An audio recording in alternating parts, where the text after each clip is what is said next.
Bismillahirrahmanirrahim. Assalamualaikum warahmatullahi wabarakatuh, teman-teman semua.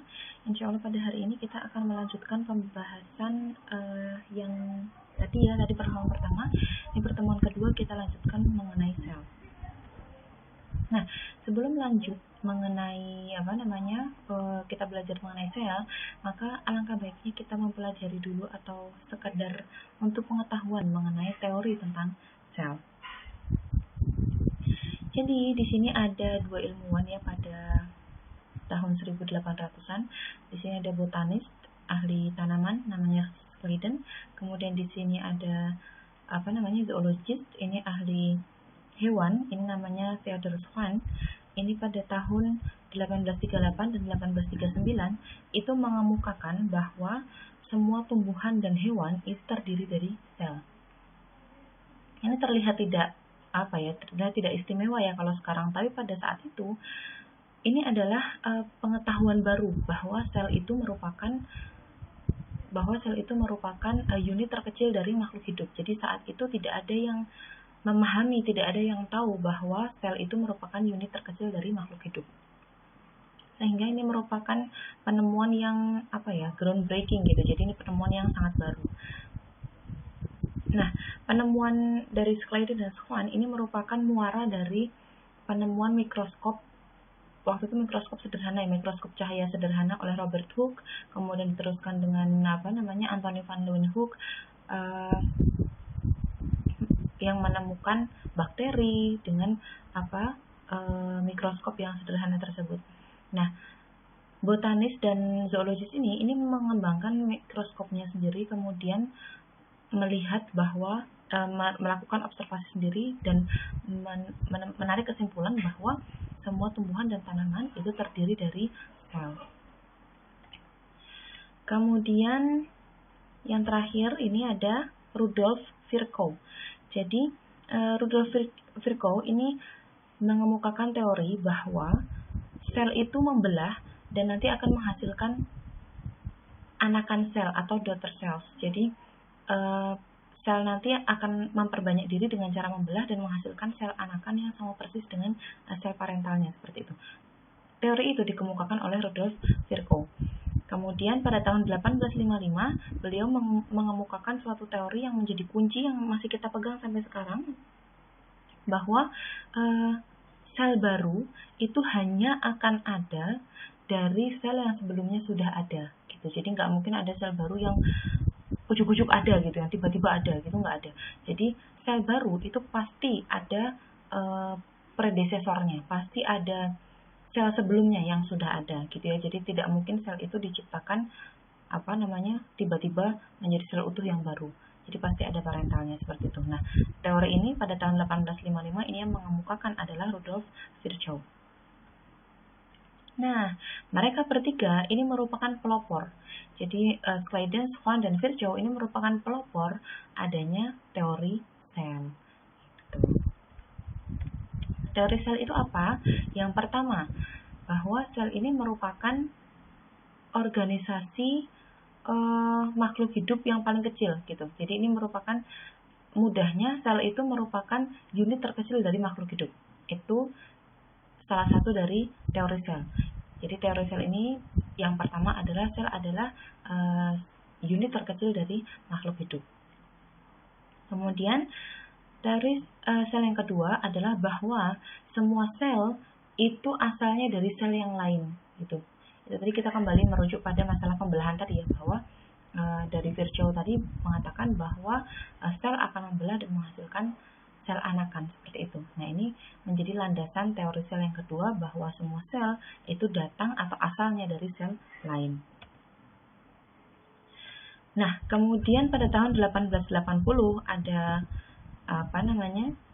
ilmuwan lain, yaitu August Weismann. Ini mengemukakan teori bahwa semua sel yang ada sekarang itu bisa di-track atau bisa dirunut garisnya sampai di masa yang silam. Jadi intinya bahwa semua sel yang datang sekarang itu bisa kita lihat recordnya atau bisa kita lihat silsilahnya dari masa lalu gitu. Jadi tahun 1880 August Weismann ini menyatakan bahwa semua sel yang ada sekarang ini bisa di tracing, bisa dirunut kembali ke masa lalu begitu. Buktinya apa? Buktinya adalah bahwa semua makhluk hidup yang ada sekarang itu ternyata mempunyai kesamaan antara struktur dan molekulnya. Mempunyai kesamaan antara struktur dan molekulnya. Dari sel bakteri yang sangat simpel sampai ke sel yang sangat kompleks, jadi sel tumbuhan dan sel hewan. Itu ternyata secara struktur dan molekul itu mempunyai kesamaan yang cukup tinggi seperti itu. Nah, ini menjadi landasan oleh August Weismann yang menyatakan bahwa semua sel yang ada sekarang itu bisa di tracing keberadaannya dari zaman dahulu kala seperti itu.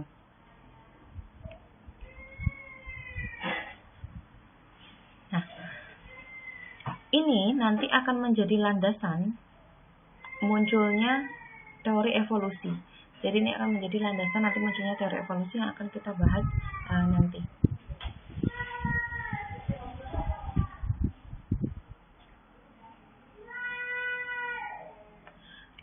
Oke, kita lanjutkan.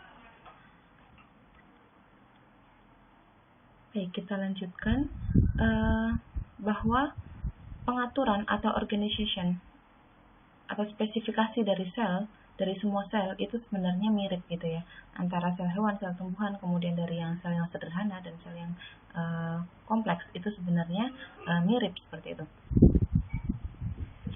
Ini teman-teman lihat di sini ada struktur sel. Ini kita lihat ada organel-organelnya, ada mitokondria, ada retikulum endoplasma kasar, kemudian ada membran sel dan seterusnya. Ini sel hewan, kemudian di sini kita lihat struktur membran plasma. Jadi yang dikatakan bahwa semua sel itu memiliki kemiripan yang tinggi, itu kita melihat dari membran plasmanya, bahwa semua sel itu mempunyai membran plasma. Nah, membran plasma itu apa? Ini membran plasma ini loh yang yang melindungi area di dalam sel dengan area di luar sel. Ini yang membatasi, itu membran plasma. Nah, kalau kita tarik kita perjelas membran plasma, maka strukturnya seperti ini. Cukup kompleks ya. Jadi terdiri dari phospholipid bilayer ya. Di sini phospholipid bilayer ini yang teman-teman lihat, ini sebelah atas ini dan sebelah bawah sini. Ini phospholipid bilayer. Kemudian yang teman-teman lihat di tengah ini adalah ekor-ekor hidrofobik. Artinya ini adalah ekor-ekor yang takut air. Karena ekor-ekor ini takut air, maka dia dilipat ke dalam kan ya. Jadi antara hidrofobik yang bilayer bawah ini bertemu dengan hidrofobik yang bilayer atas. Sedangkan yang di sini ini adalah yang tidak takut air, yang di atas ini. Sehingga ini yang kepalanya namanya hidrofilik. Jadi phospholipid bilayer ini terdiri dari ekor hidrofobik dan kepala hidrofilik. Hidrofobik ini akan dilipat ke tengah ya, sehingga tidak terkena air. Air dari mana? Air dari sitoplasma, dari dalam sel, dan juga air dari luar sel. Oh iya, maaf, sebelumnya saya perjelas dulu supaya kita perspektifnya sama. Jadi ini merupakan membran plasma. Nah, di sini ini adalah sitoplasma. Sitoplasma ini adalah area di dalam sel. Sedangkan ini adalah area di luar sel atau cairan ekstraseluler atau ECF ya, extracellular fluid. Nah, membran plasma ini terdiri dari phospholipid bilayer ya, tadi sudah saya sebutkan. Nah, phospholipid bilayer itu terdiri dari kepala yang hidrofilik yang suka air, kemudian ekor yang hidrofobik yang benci air. Nah, ini akan karena phospholipid bilayer ya, bilayer itu berarti kan layernya 2. Ini ditemukannya seperti ini, jadi ekor ketemu ekor, karena yang sama-sama hidrofobik. Sama-sama hidrofobik, mereka saling melindungi seperti itu supaya tidak terkena air. Sedangkan yang hidrofilik ini akan berada di sisi yang terluar, yang nanti akan terkena air. Air dari mana? Air dari sitoplasma dan juga air dari cairan ekstraseluler seperti itu. Nah, itu tadi ya, bahwa membran plasma terdiri dari phospholipid bilayer. Kemudian phospholipid bilayer itu terdiri dari kepala yang hidrofilik dan ekor yang hidrofobik. Kemudian selain itu teman-teman lihat ada banyak sekali protein. Ini yang biru-biru, ini namanya proteinnya. Nah, yang di sini ini namanya protein periferal. Kemudian yang di sini yang menembus, ini merupakan protein integral. Jadi protein integral atau globular protein ini menembus phospholipid bilayer. Artinya kepalanya ini semuanya tembus. Jadi kepala yang atas ini tembus ke extracellular fluid, kepala yang bawah atau ujung bawah ini tembus ke sitoplasma gitu. Jadi dia menembus phospholipid bilayer. Sedangkan kalau yang ini adalah protein channel. Protein channel itu artinya gate gitu nih untuk transport protein, transport molekul seperti itu. Jadi nanti ada molekul atau protein yang nanti bisa menembus sel, bisa menembus membran sel itu melewati tabung ini. Tabung ini namanya protein channel. Itu kemudian teman-teman lihat ada glikoprotein. Ini yang seperti ini namanya glikoprotein. Kemudian ada glikolipid yang warna hijau. Ini ada glikolipid. Kemudian ada kolesterol yang warna kuning. Kemudian ada ini filamen-filamen ya, sitoskeleton ini untuk memberi bentuk atau memberi proteksi pada sel. Kalau di manusia atau hewan kita bisa samakan sitoskeleton dengan skeleton kita gitu. Bayangkan kalau hewan dan manusia tidak punya rangka, seperti apa yang nggak ada bentuknya. Sama, ini juga sama. Sel ini punya sitoskeleton untuk memberi bentuk dan juga untuk proteksi. Kemudian itu ya kira-kira yang di gambar ini yang bisa saya sampaikan. Kemudian plasma membran ini merupakan berperan sebagai selective barrier. Selective barrier itu artinya bahwa hanya molekul-molekul tertentu yang bisa masuk ke dalam sel. Selective barrier ini tadi perannya dijalankan oleh ini tadi protein channel. Jadi ini kan memberikan akses hanya pada molekul-molekul tertentu saja. Kemudian membran plasma ini juga memberikan lingkungan yang tertutup gitu, karena membatasi antara sitoplasma dengan extracellular fluid gitu ya. Jadi ini membuat membuat batasan seperti itu. Nah, pada struktur internalnya ini tentu kita ada organel ya. Di sini kita lihat ini struktur internalnya. Ini ada organel-organel, yang mana organel-organel ini sudah khusus dan spesifik untuk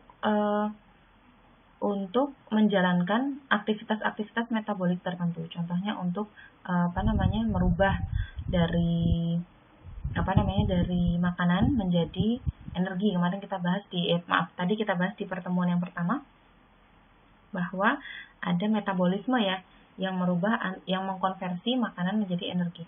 Nah, yang menjadikan salah satu organel yang membantu untuk hal itu terjadi, mengkonversi energi atau sumber energi, itu adalah mitokondria yang ini. Gitu. Jadi masing-masing organel ini sudah punya fungsi sendiri-sendiri gitu. Kemudian kalau ada misalnya kita perlu protein, maka protein perlu disintesis ya. Nah, sintesisnya itu berlangsung di ribosom, kemudian diteruskan di retikulum endoplasma misalnya. Jadi ini masing-masing sudah punya tugas sendiri, yang untuk sintesis protein, untuk sintesis lemak, kemudian untuk menghasilkan energi gitu. Ini masing-masing sudah ada spesifikasinya. Masing-masing organel sudah punya tugas khusus. Nah, kemudian di sini ada nukleus, teman-teman lihat di dalam ini. Jadi nukleus ini di dalamnya ada nukleolus yang isinya DNA. Jadi DNA ini adalah fungsinya sebagai instruksi genetik di setiap sel. Jadi semua sel akan punya DNA yang sama. Nah, kemudian kita lanjut bahwa yang namanya sel itu ukurannya terbatas. Terbatasnya bagaimana? Jadi gini, ini semua sel itu sebenarnya kan mikroskopik ya, dan harus diukur berdasarkan harus diukur menggunakan unit yang kecil gitu, karena ukurannya mikroskopik seperti itu. Jadi unit untuk mengukurnya juga harus kecil. Tapi pengukurannya tetap menggunakan sistem metrik ya. Dan supaya kita bisa perspektifnya bisa sama, kita gunakan meter. Nah, ini teman-teman tentu sudah hafal ya. 1 mm itu adalah 1/1000. 1/1000 meter ya. 1 mm adalah 1/1000 meter. Ini milimeter. Nah, kita gunakan mikrometer. Nah, biasanya yang digunakan untuk mengukur sel itu adalah mikrometer. Yang mana 1 mikrometer itu adalah 1/1000 meter gitu. Jadi ini maksud saya adalah kita menggunakan meter karena kita mudah ya membayangkan, oh 1 meter itu sekian gitu. Itu 1 meter itu sekian. Kalau 1 milimeter, oh 1/1000 meter berarti. 1/1000-nya. 1/1000 dari meter. Nah, kalau mikrometer, ini 1/1000 dari 1 meter. Seperti itu. Nah, mikrometer ini yang biasanya digunakan untuk mengukur sel. Tapi, kalau menggunakan ukuran ini, mikrometer, ini berarti bahwa ukuran sel itu adalah sangat-sangat kecil yang tidak mungkin bisa dilihat pakai mata telanjang ya. Jadi harus menggunakan bantuan seperti menggunakan mikroskop. Begitu. Nah, ini untuk gambaran saja, tapi ini tidak digambar menggunakan skala ya. Artinya apa ya? Ini rasionya tidak digambar berdasarkan rasio ukuran, tidak berdasarkan skala. Jadi antara ini ukuran 0,1 nanometer sampai ke 100 mikrometer itu kita harus menggunakan mikroskop elektron. Karena menggunakan mikroskop cahaya tidak terlihat. Apa saja yang ukurannya 0,1 nanometer sampai ke 100 mikrometer. Ini yang paling besar 100 mikrometer ya, ada sel telur manusia. Kemudian ada yang 10 mikrometer ada sel epitel, kemudian ada sel darah merah, kemudian antara 1 mikrometer sampai 10 mikrometer ini ada bakteri, kemudian ada nukleus, ada kloroplas, ada mitokondria gitu ya. Kemudian ini yang lain ya, antara 0,1 nanometer sampai 100 nanometer ada bakteria, ini bakteri yang paling kecil, ini ukurannya 100 nanometer. Terus kemudian ada virus, ribosom, protein, asam amino dan atom. Ini mulai dari apa ya? Atomik molekul ya. Ini molekul terkecil sampai dengan ini molekul besar, ini protein, asam amino, ribosom, sampai dengan ini ada makhluk hidup ya, ada bakteri. Kemudian ini ada organel seperti itu. Nah, ini semuanya bisa dilihat menggunakan mikroskop elektron. Kemudian dari ukuran 100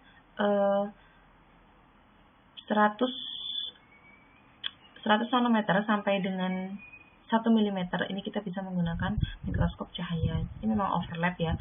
Cuma kalau kita mau melihat struktur yang jelas gitu, mau melihat dalamnya, itu biasanya kita menggunakan mikroskop elektron untuk ini. Misalnya kita mau melihat struktur di dalam sel telur gitu. Ini kalau menggunakan mikroskop cahaya jelas tidak bisa melihat strukturnya di dalam sel.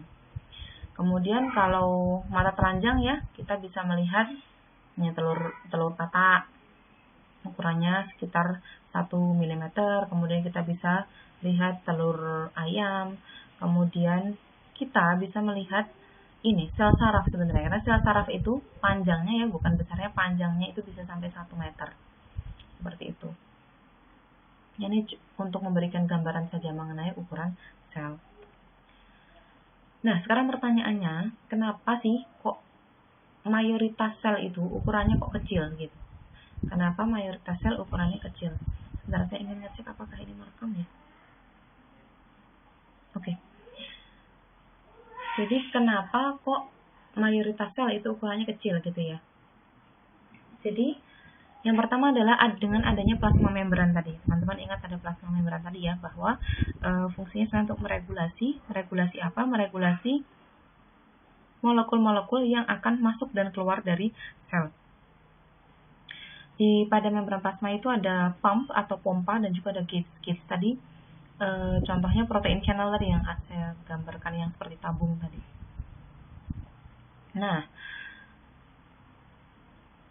rasio antara luas permukaan dan volume itu harus sesuai gitu. Jadi luas permukaan itu yang dimaksud adalah plasma membran. Kemudian volume itu adalah volume sel gitu ya. Jadi luas area permukaan dari sel, berarti kita melihat luas area dari plasma membran itu harus lebih besar daripada volumenya. Kenapa harus lebih besar daripada volume sel? Supaya bisa tetap melakukan regulasi tadi, regulasi molekul-molekul yang akan masuk dan keluar. Jadi tetap bisa memenuhi kebutuhan sel. Apa hubungannya kebutuhan sel dengan apa hubungannya kebutuhan sel dengan luas permukaan ya? Hubungannya adalah bahwa luas permukaan atau permukaan sel ini adalah membran plasma. Membran plasma ini mengandung tadi mengandung protein-protein seperti protein channel tadi, yang mana dia merupakan jalan masuk dari molekul-molekul yang akan masuk atau keluar sel gitu.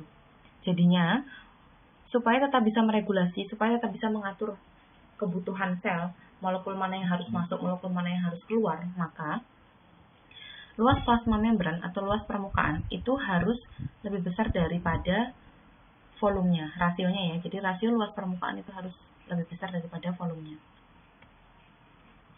Nah, semakin besar sel, itu maka volumenya akan semakin besar juga, ya nggak? Jadi kalau sel semakin besar, maka volumenya akan semakin besar. Konsekuensinya apa kalau volumenya semakin besar? Nanti rasio antara surface areanya, rasio luas permukaan dengan volume itu akan mengecil gitu. Jadi luas permukaan rasionya akan mengecil daripada volumenya gitu. Nah, memang nanti plasma membran atau membran plasma ini akan memberikan penahanan gitu. Jadi akan menahan supaya sitoplasma itu tidak semakin besar, supaya sel itu tidak tumbuh semakin besar. Tapi kan ini harus tetap diatur ya, supaya sitoplasmanya itu tidak terus membesar sehingga plasma membrannya tidak cukup lagi untuk menahan gitu. Jadi ini harus diatur. Makanya ada yang namanya critical size. Jadi nanti akan ada suatu poin di mana plasma membran itu sudah maksimal yang dia lakukan untuk menahan ukuran sel supaya tetap kecil gitu. Jangan sampai dia membesar, sitoplasmanya jangan sampai membesar gitu. Karena nanti kalau semakin besar maka rasionya juga akan berubah. Bahwa nanti surface area nanti rasionya akan lebih tinggi daripada volumenya gitu. Nah, apa yang terjadi kalau nanti sampai sel itu sitoplasmanya itu tumbuh besar melewati critical size? Apa yang akan terjadi? Yang akan terjadi adalah nanti molekul-molekul yang dibutuhkan oleh sel itu nggak akan bisa diakomodir oleh plasma membran. Kenapa? Karena nanti plasma membran itu kan dia harus mengatur ya molekul apa yang harus masuk, molekul apa yang harus keluar sesuai kebutuhan sel. Nah, semakin volumenya besar, itu nanti kan kebutuhannya akan semakin banyak ya molekulnya. Nah, nanti plasma membran ini tidak akan bisa mencukupi atau mengakomodir kebutuhan itu gitu. Jadi nanti molekul yang dibutuhkan sel itu masuknya, transportnya itu tidak akan secepat kalau sitoplasmanya kecil gitu. Kalau ukuran selnya kecil. Intinya semakin besar ukuran sel, itu maka molekul yang dibutuhkan semakin besar dan nanti waktu untuk memasukkan molekul itu waktu yang dibutuhkan oleh plasma membran untuk memasukkan molekul itu akan lebih lama sehingga demand-nya tidak terpenuhi gitu. Jadi selnya butuh molekul sekian tapi plasma membran tidak bisa memenuhi itu, tidak bisa mengakomodir itu karena kebutuhan jumlah molekulnya itu terlalu besar untuk diakomodir seperti itu. Nah, kalau seperti ini nanti jatuhnya yang rugi sel itu sendiri karena nanti molekul-molekul yang diperlukan itu tidak bisa diakomodir oleh plasma membran untuk masuk. Maksudnya tidak cepat gitu loh. Jadi nanti plasma membran ini akan lambat gitu untuk memenuhi kebutuhan molekul tersebut sehingga aktivitas di dalam sel itu akan terganggu. Dan nanti aktivitas di dalam sel yang terganggu itu nanti lama-lama akan menyebabkan kerusakan dan kematian sel. Sehingga memang sel itu harus tetap kecil supaya itu tadi aliran molekul masuk dan keluar sel itu lancar dan plasma membran ini sebagai regulatornya itu bisa memenuhi kebutuhan molekul itu tadi. Semoga bisa diikuti ya. Nah, selain itu, alasan kedua adalah dengan ukuran sel yang kecil, maka travel time atau perjalanan molekul itu akan jauh lebih pendek ya. Ini teman-teman lihat supaya maaf. Nah, ini.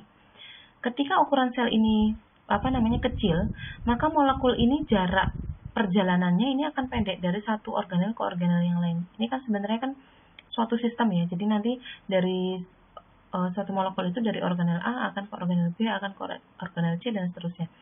Dengan ukuran yang kecil, maka jaraknya yang ditempuh oleh molekul itu akan semakin kecil. Bayangkan kalau ini semakin besar, isinya semakin besar, maka jarak antara organel itu kan semakin besar ya. Sehingga jarak yang ditempuh molekul untuk berpindah dari satu molekul ke molekul yang lain itu akan jauh lebih panjang gitu, jauh lebih besar jaraknya. Gitu. Jadinya mengurangi efisiensi seperti itu. Makanya ukuran sel harus tetap kecil.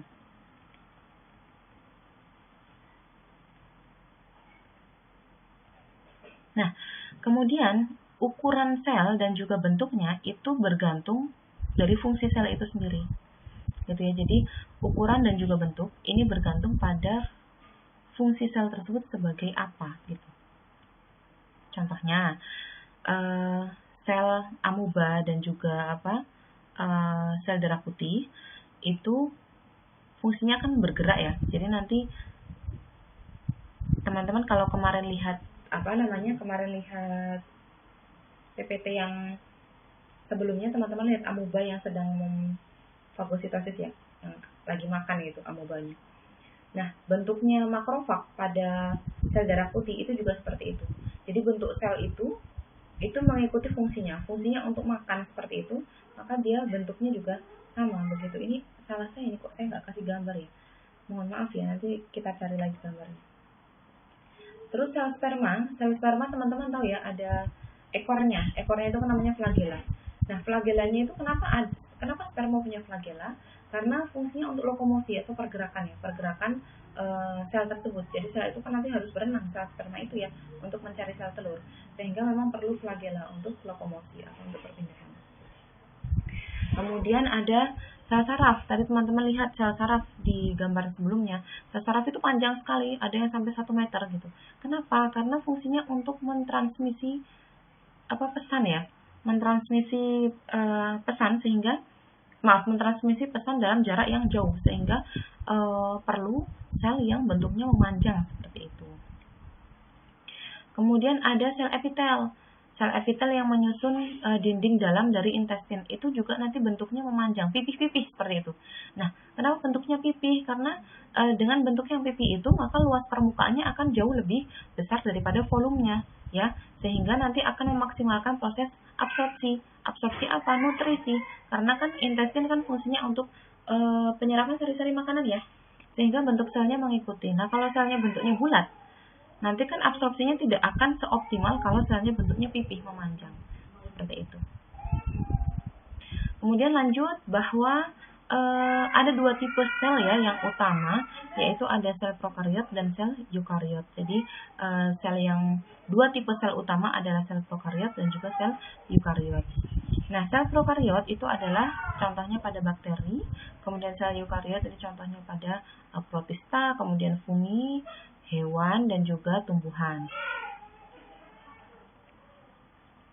Perbedaannya apa? Ini contoh saja ya, nanti teman-teman bisa membaca sendiri dari sini bahwa mulai dari ukurannya saja. Dari ukuran itu, kalau yang sel prokariot itu biasanya 0,2 sampai 2 nanometer diameternya. Sedangkan kalau yang sel eukariot itu jauh lebih besar, yaitu 10 sampai 100 mikrometer diameternya. Kemudian nukleus. Nukleusnya itu tidak punya membran gitu. Jadi materi genetik pada sel prokariot itu ngambang gitu. Artinya tidak punya batas antara sitoplasma dengan materi genetik. Beda dengan yang eukariot. Kalau di eukariot ini materi genetiknya di sini, teman-teman semua. Jadi dibatasi, materi genetik itu tidak bercampur dengan organel yang lain gitu, tidak bercampur dengan sitoplasma. Beda sama yang sel prokariot. Sel prokariot ini materi genetiknya ini nyampur ini sama yang organel-organel lain gitu ya. Itu. Kemudian misalnya pada ribosomnya ini yang jelas, ribosom. Ukuran ribosomnya itu kalau pada sel prokariot itu lebih kecil sekitar 70 S, kemudian kalau yang eukariot itu lebih besar ya 80 S. Kemudian dari reproduksi, misalnya sel prokariot itu reproduksinya biasanya tidak pakai meiosis, jadi mungkin transfer DNA atau nanti melalui pembelahan ya, mitosis. Sedangkan kalau yang sel eukariot ini biasanya meiosis. Seperti itu. Kemudian ada dinding sel. Dinding sel ini kalau pada sel prokariot biasanya ada dan sangat-sangat kompleks gitu. Biasanya yang punya dinding sel ini adalah dinding sel bakteri ya, yang mengandung peptidoglikan. Jadi biasanya ada kalau pada prokariot. Tapi kalau pada eukariot ini biasanya ada hanya pada tumbuhan saja gitu. Dan biasanya kalau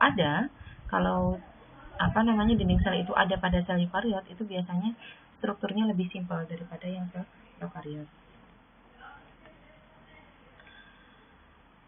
Nah, kemudian kita lanjut pada struktur subselulernya. Ada apa saja? Yang pertama nanti ada membran sel, kemudian ada sitoplasma dan juga organelnya, kemudian ada nukleus.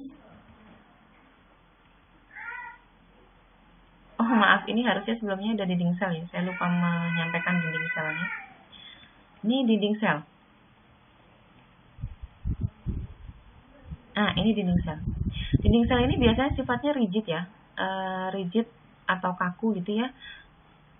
Ini dinding sel ini merupakan perlindungan terluar dari plasma membran yang biasanya dimiliki oleh tumbuhan, atau kalau di sel prokariot di bakteri tadi ya. Ini kita bicarakan sel eukariot saja. Ini dinding sel ini ada di lapisan paling luar, jadi dia melindungi membran plasma gitu. Fungsinya apa? Fungsinya ini memberikan support struktural dan juga perlindungan terhadap sel. Nah, kalau di eukariot ini hanya terdapat di sel hewan, tidak ada di sel hanya terdapat di sel tumbuhan, tidak ada di sel hewan. Nah, kira-kira strukturnya seperti ini. Jadi ada ada mikrofibril ya di sini, kemudian ada cross-linking glikan yang hijau ini, kemudian ada pektin yang warna ungu, kemudian ada membran plasmanya ini yang di sini ya. Membran plasmanya paling bawah karena ini yang dilindungi.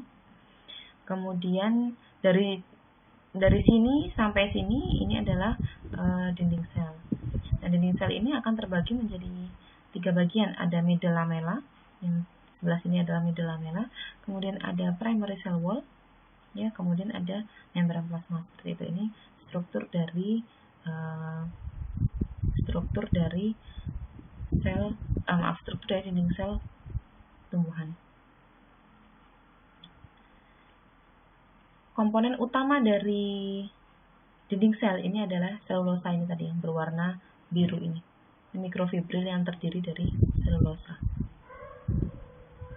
Fungsinya apa? Fungsinya adalah yang pertama memberikan turgidity atau tekanan turgor. Kalau teman-teman pernah lihat tekanan turgor, itu adalah tekanan turgor ini adalah kondisi di mana dinding sel ini saling menekan dengan membran plasma. Jadi memberikan turgor gitu. Jadi memberikan kesan plump, berisi gitu. Ini kalau tanaman-tanaman segar itu kalau tanaman-tanaman yang segar itu tekanan turgornya masih bagus gitu. Beda sama yang layu. Kalau tanaman-tanaman yang layu itu yang sudah mulai mau kering kayak gitu, atau dia ya layu ya kurang air misalnya, lupa menyiram, itu tekanan turgornya biasanya turun sehingga mengempis gitu ya. Jadi layu. Kemudian memberikan bentuk pada sel dan juga memberikan kekuatan mekanik ya. Kemudian memberikan rigidity pada sel, kemudian juga melindungi, protection. Kemudian ini ada sel membran, tadi sudah dibahas sebelumnya ya. Jadi ada sel membran itu kan terdiri dari phospholipid bilayer. Nah, phospholipid bilayer itu kalau diambil ke atas itu bentuknya kayak gini. Ada kepala yang warna kuning. Ini merupakan porsi atau bagian yang hidrofilik. Kemudian ada bagian yang hidrofobik. Yang ini suka air, yang ini takut air gitu. Ini tadi sudah dijelaskan ya di depan. Kemudian fungsinya tentu sama ya untuk protection atau perlindungan. Untuk sel eukariot yang tidak punya dinding sel, maka membran sel ini adalah boundary yang paling luar gitu. Ini boundary yang paling luar atau perlindungan terluar. Ini ada sel membrannya perlindungan terluar. Beda kalau yang punya dinding sel kayak tadi. Kalau punya dinding sel itu perlindungan terluarnya adalah dinding sel ya toh. Kalau ini kalau yang tidak punya dinding sel, perlindungan terluarnya adalah membran sel. Juga untuk digestif. Digestif itu maksudnya pencernaan ya. Pencernaan yang di sini yang dimaksud adalah bahwa plasma membran ini merupakan ini merupakan jalan untuk keluar masuknya molekul-molekul yang diperlukan oleh sel lewat protein channel kayak gini. Nah, molekul-molekul yang diperlukan oleh sel itu kan yang diperlukan sel untuk tumbuh, berkembang, kemudian untuk aktivitas metaboliknya ya. Jadi itu maksudnya sistem digestinya. Maksudnya fungsi digestinya itu untuk untuk mengakomodir sel bisa memasukkan molekul dan juga ion yang diperlukan melewati protein channel tadi. Kemudian ada selective permeability, ini juga sama, jadi hanya molekul-molekul tertentu, ion-ion tertentu yang bisa masuk ke dalam sel. Jadi kapan bolehnya, kapan masuknya, itu semua diatur oleh membran sel. Ini contohnya, jadi ada molekul-molekul yang polar, misalnya seperti air ya, H2O, ion, glukosa, urea, ini diatur sama membran sel.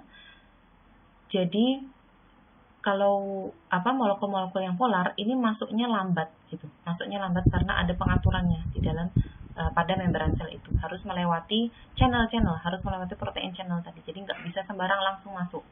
Itu harus ada pengaturannya, ada mekanismenya. Kemudian kalau yang non polar seperti gas, oksigen, karbon dioksida, nitrogen, lipid, steroid, hormon-hormon steroid, ini bisa masuk bebas. Gitu. Maka karena bisa masuk bebas, karena tidak ada pengaturan, maka perpindahannya sangat cepat gitu, karena nggak ada pengaturannya. Beda sama yang polar. Kalau polar ini karena diatur ya, jadi perpindahannya atau pergerakannya itu akan lambat gitu. Beda sama yang non polar, karena tidak diatur, maka pergerakannya akan sangat cepat. Kemudian ada ini chemical dan physical property. Jadi ada properti-properti kimia dan fisika seperti tadi, itu yang bisa yang akan menjaga integritas dari komponen-komponen intraseluler. Ini juga diatur oleh membran sel seperti itu. Kemudian ada sitoplasma. Nah, sitoplasma ini merupakan semua material di dalam sel yang dibatasi oleh membran plasma, kecuali nukleus ya. Jadi semua yang semua ini yang saya lingkar ini merupakan sitoplasma, kecuali nukleus. Jadi nukleus tidak termasuk dalam sitoplasma. Apa saja yang termasuk dalam sitoplasma? Yang pertama adalah sitosol atau intracellular fluid. Ini yang warna ini, yang biru-biru ini kan fluid ya. Ini termasuk bagian dari ini merupakan sitosol yang merupakan bagian dari sitoplasma. Kemudian ada organel-organel. Organel-organel ini juga merupakan bagian dari sitoplasma. Kemudian ada yang namanya cytoplasmic inclusion. Ini merupakan chemical dan physical property yang merupakan benda-benda tidak hidup yang ada di dalam sel tapi dibutuhkan oleh sel. Ini merupakan komponen penyusun sitoplasma. Nah, sitosol atau intracellular fluid yang warna biru ini yang saya gerakkan ini jumlahnya 70% dari seluruh volume sel. Jadi sitosol ini, saya ulang, jadi 70% dari sitoplasma itu terdiri dari sitosol. Saya ulang lagi ya. Jadi sitoplasma tadi kan terdiri dari sitosol, organel, dan juga cytoplasmic inclusion. Nah, 70% dari sitoplasma itu terdiri dari sitosol. Kemudian ada organel. Organel itu ada apa aja? Ada mitokondria. Nih mitokondria, ada lisosom, ada retikulum endoplasma, ada apa namanya badan Golgi, kemudian vakuola dan seterusnya ya. Ini organel-organel ini. Ada retikulum endoplasma, ada mitokondria, ada badan Golgi seperti itu. Jadi ini merupakan organel. Nah, sekarang kita membahas sebagian dari organel saja ya, tidak semuanya. Ada mitokondria. Mitokondria ini terdiri dari ini ya, strukturnya ada apa namanya membran dalam atau inner membran, kemudian ada outer membran yang warna kuning, yang paling luar ini yang hijau ini outer membran, kemudian ada yang warna yang orange ini inner membran, jadi ada double yang membrannya. Kemudian ada ruang antar membran, jadi antara apa namanya membran dalam dan membran luar itu ada ruangannya, itu namanya ruang antar membran. Kemudian ada lekukan-lekukan ini namanya kriste. Itu kemudian mitokondria ini spesial karena dia punya DNA sendiri dan punya ribosom. Gitu ya. Jadi dia punya genomnya sendiri, dia punya instruksi genetik sendiri, terpisah dari DNA yang ada pada nukleus. Nah, mitokondria ini dibilang sebagai powerhouse of the cell. Powerhouse itu berarti sumber energinya gitu. Jadi itu terkait dengan fungsi mitokondria yang berfungsi untuk menghasilkan energi. Makanya dibilang powerhouse of the cell. Mitokondria nanti akan menghasilkan sebagian besar dari ATP yang dibutuhkan oleh sel. ATP ini energi. Fungsi dari mitokondria ini untuk cell signaling, untuk persinyalan ya antar sel, kemudian untuk diferensiasi sel, kemudian pengaturan kematian sel, kemudian pengaturan siklus sel, dan juga pertumbuhan sel. Gitu, mitokondria ini fungsinya untuk ini. Mitokondria punya genomnya sendiri, tadi sudah saya sebutkan, ini disebut mtDNA. mtDNA ya, mitokondrial DNA. Selain punya genomnya sendiri, dia punya proteinnya sendiri, otomatis karena genom ini akan mengkode untuk protein. Jadi kalau dia punya genom sendiri, dia pasti punya protein sendiri yang terpisah dari protein yang dihasilkan oleh nukleus. Kemudian organel kedua ada retikulum endoplasma ya. Retikulum endoplasma ini ada nempel dia sama nukleus gitu. Jadi yang sini, yang pink ini adalah nukleus. Retikulum endoplasma yang ini, yang bentuknya yang ada kristenya sama. Tapi kalau yang ada sisterne. Jadi yang melakuk-lakuk ini, yang ada sisterne. Nah, dia nempel ya sama nukleus. Jadi yang di sini ini yang ada yang ada ribosomnya yang kecil-kecil ini, yang nempel-nempel ini namanya retikulum endoplasma kasar.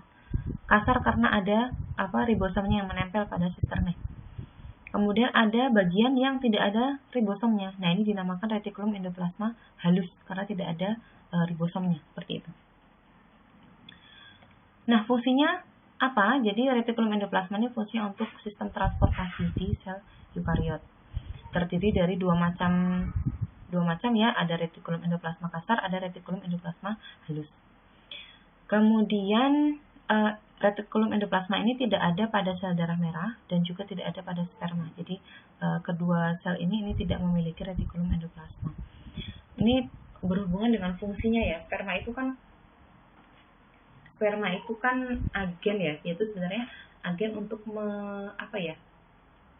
untuk membawa informasi genetik gitu. Jadi dia hanya agen dan alat transportasi sperma itu. Maka karena dia hanya agen dan juga alat transportasi, maka penyusunan strukturnya juga harus efisien gitu. Jangan dia terlalu kompleks. Sperma itu jangan sampai terlalu kompleks isinya karena nanti berat dan repot. Jadi nanti dia nggak akan bisa lokomosi dengan mudah gitu. Padahal kan yang namanya sperma dia harus bisa berlokomosi dengan cepat dan mudah gitu supaya cepat bisa sampai ke sel telurnya. Maka ini tidak punya retikulum endoplasma. Jadi sperma itu sangat-sangat simpel isinya.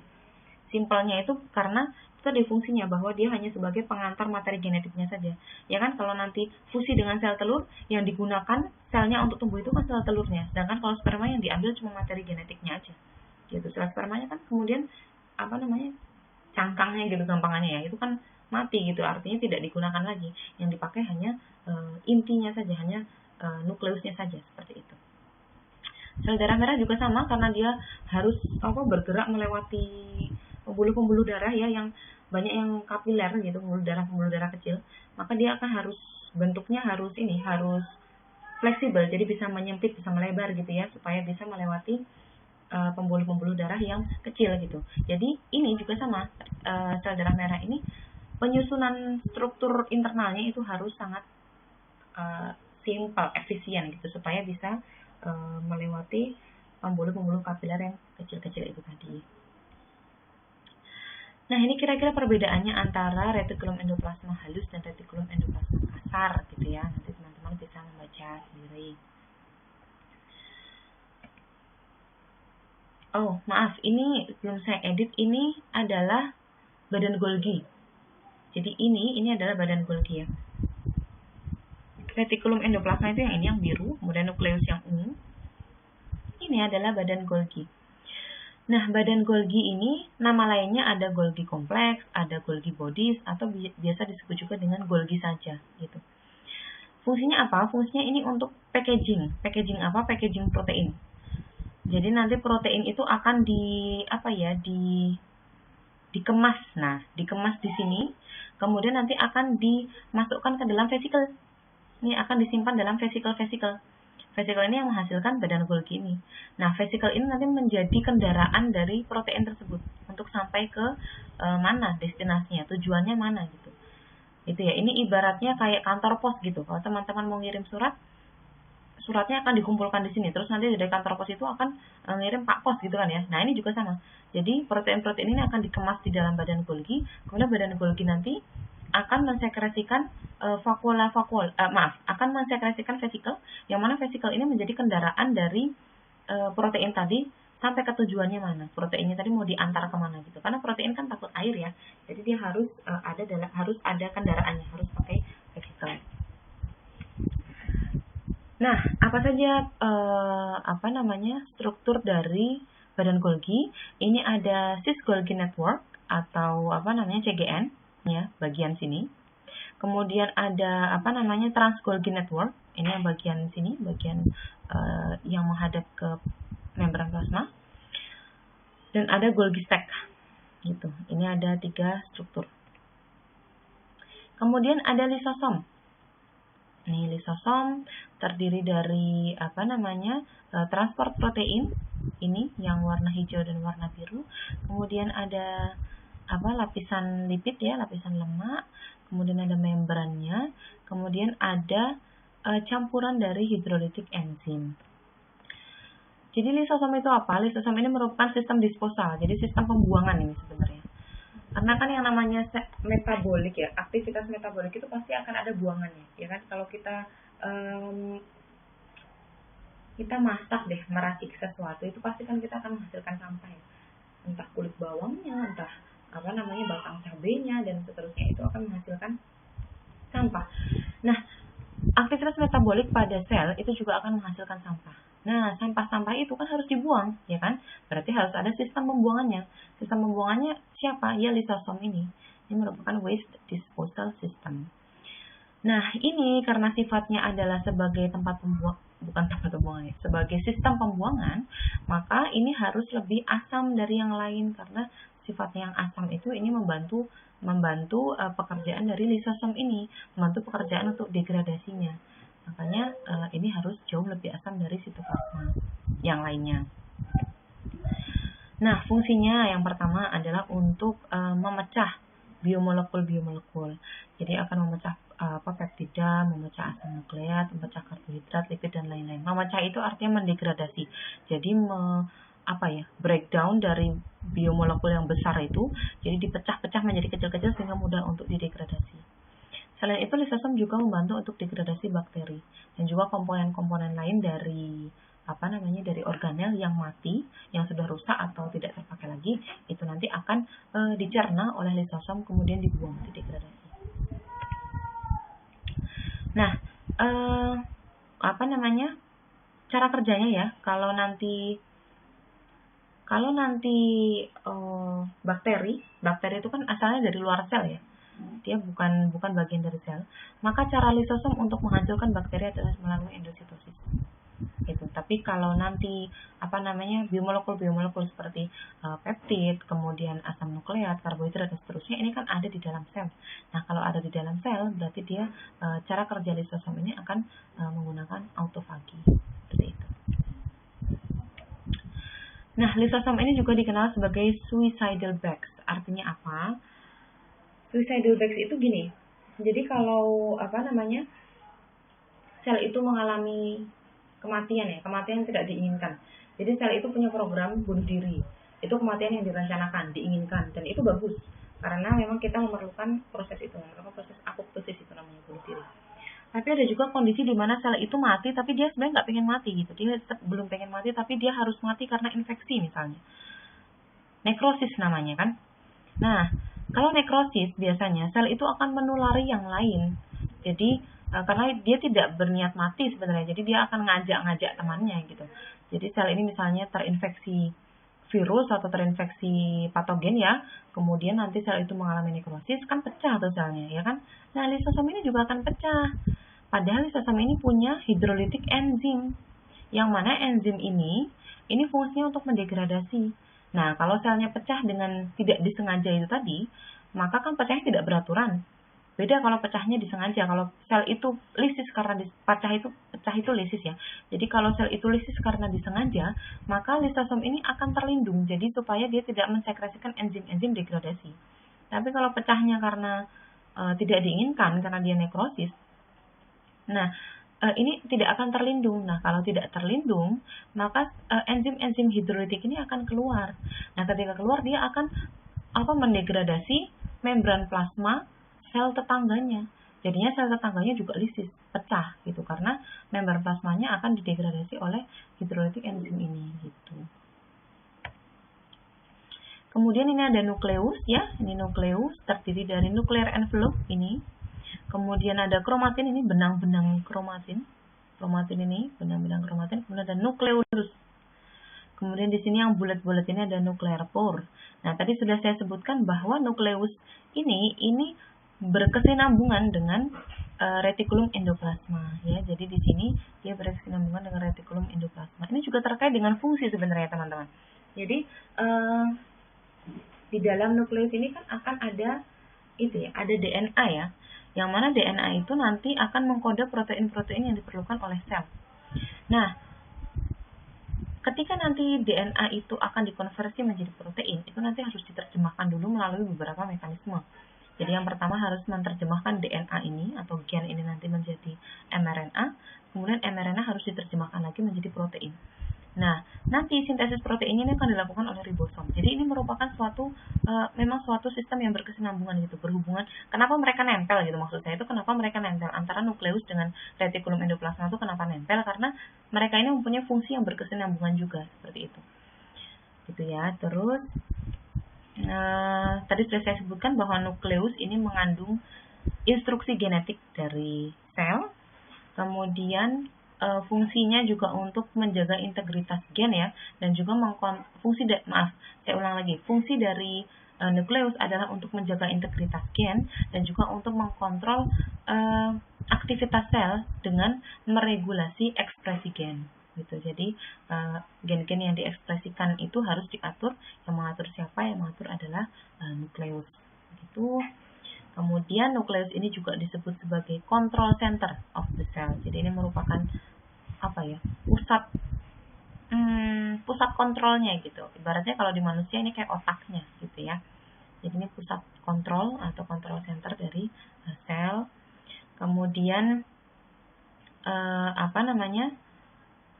ini ya ada nuclear envelope. Nuclear envelope-nya ini terdiri dari nuclear pore. Jadi gini, nuclear envelope ini tidak bisa ditembus oleh apapun. Gitu ya, nuclear envelope ini tidak bisa ditembus oleh apapun sehingga memerlukan yang namanya nuclear pore atau pori-pori nuklear. Yang mana pori-pori nuklear ini yang menjadi pintu masuk keluar. Pintu masuk keluar molekul dan ion-ion yang diperlukan oleh nukleus gitu. Jadi misalnya nanti ada protein, RNA, dan ion, itu nanti akan masuk ke dalam nukleus melewati nuklear pore. Gitu. Jadi ini merupakan pintu masuk nuklear pore-nya. Karena nuklear envelope-nya tidak bisa ditembus oleh apapun. Gitu kira-kira teman-teman yang bisa saya sampaikan. Semoga apa yang saya sampaikan ini bermanfaat. Kurang lebihnya saya mohon maaf atas suara-suara yang anak saya menangis, juga saya mohon maaf. Wabillahi taufiq wal hidayah. Wassalamualaikum warahmatullahi wabarakatuh.